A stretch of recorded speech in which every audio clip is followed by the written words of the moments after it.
agradecer muito o convite, uma grande honra a gente estar fazendo um trabalho junto à área acadêmica em Morumbi, por convite da Érica, com coordenação da Thelma, que a gente agradece muito, e as meninas todas envolvidas, né?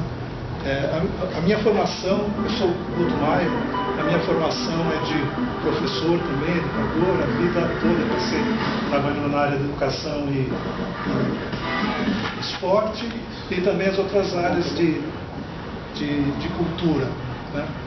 Eu sou pai do Demian Maia, que é um atleta que está no UFC, vai lutar no próximo filme de maio. Então essa vivência, né, com a área de esportes e lutas, né, foi assim, nos últimos 6 anos, foi assim muito. Eu tive um trabalho muito intenso, diário, com esses atletas em formação, principalmente a moçada que está trabalhando na formação, crianças, adolescentes e a moçada que está se formando. Então foi um trabalho muito intenso que daria para ter feito uma faculdade, um mestrado ligado à área de lutas. Como eu venho da forma, eu dei aula no Senac, dei aula no Horizonte, no Teatro Macunaíma, então eu venho de uma formação de professor e de educador, assim, a minha grande paixão sempre foi lidar com a formação, com a educação. Então, o meu olhar das lutas, né, eu administrei a Academia do Demian de 2008 a 2012. Né? Aí eu me desliguei e passei a criar os eventos para dar suporte para os atletas que não eram tão de ponta, né, para dar um suporte para os atletas que a gente tinha. A gente tem muitos atletas com muita qualidade que estão despontando e que vão construir uma carreira. Então a ideia era fazer um trabalho de formação dos atletas de uma forma global, não só no tatame, não só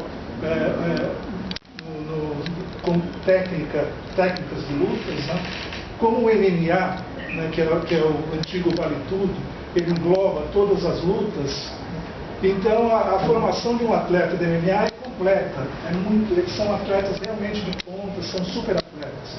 E especialmente os atletas que estão competindo, esses atletas eles têm um trabalho diário de muita dedicação mesmo. Assim, os caras vivem com dor, vivem machucado, mas é uma formação de abnegação mesmo. Isso daí é muito louvável, porque as pessoas que conhecem os lutadores acham que é só aquela parte da agressividade, a parte da... Porém, eles têm uma formação psicológica extremamente dócil. Todos eles são extremamente dóceis, né? Todos os atletas de contas que vocês conhecem, né, que estão no UFC, eu posso garantir que todos eles são assim, pessoas muito dóceis. Jamais eles entram numa disputa, numa discussão fora da área de trabalho deles, que é o ringue, que é o tatame, eles têm um controle emocional muito forte, senão eles seriam quem eles são. Então isso daí é básico. E isso é muito importante para a sociedade, porque ao mesmo tempo que a sociedade tão violenta que nos cerca cada vez mais demonstra que o limite para a violência, cada dia a gente se surpreende com o nível de selvageria que o ser humano está imprimindo contra um outro semelhante. Animais não fazem isso, né? Animais não são capazes de pegar um objeto, né, e jogar num outro sem propósito. Tem um motivo que um animal agride o outro. O ser humano não. O ser humano ele é vaidoso, ele é agressivo, ele é ruim. E essa maldade, ele arquiteta. O que é pior, a inteligência que o ser humano tem, ele consegue arquitetar uma vingança, uma agressão durante anos a fio, durante séculos, digamos, né? Ele consegue guardar rancor e se vingar depois de muitos anos. Quer dizer, o animal não tem essa elaboração. Então isso é muito sério. E nós, e vocês, como educadores, né, tem a obrigação de refletir sobre isso e fazer refletir. Por que a nossa sociedade está tão descontrolada do jeito que está? Há motivos, são motivos políticos, são motivos sociais, são motivos financeiros enfim, tem vários motivos, né?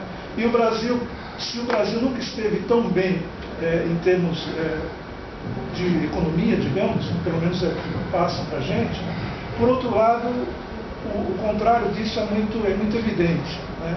Então, falam que não tem inflação, que não tem... Todos esses números são muito questionáveis que a gente recebe, né? A gente vai no mercado, a gente vê os problemas sociais que acontecem e se dá conta de que realmente tudo isso é muito sério.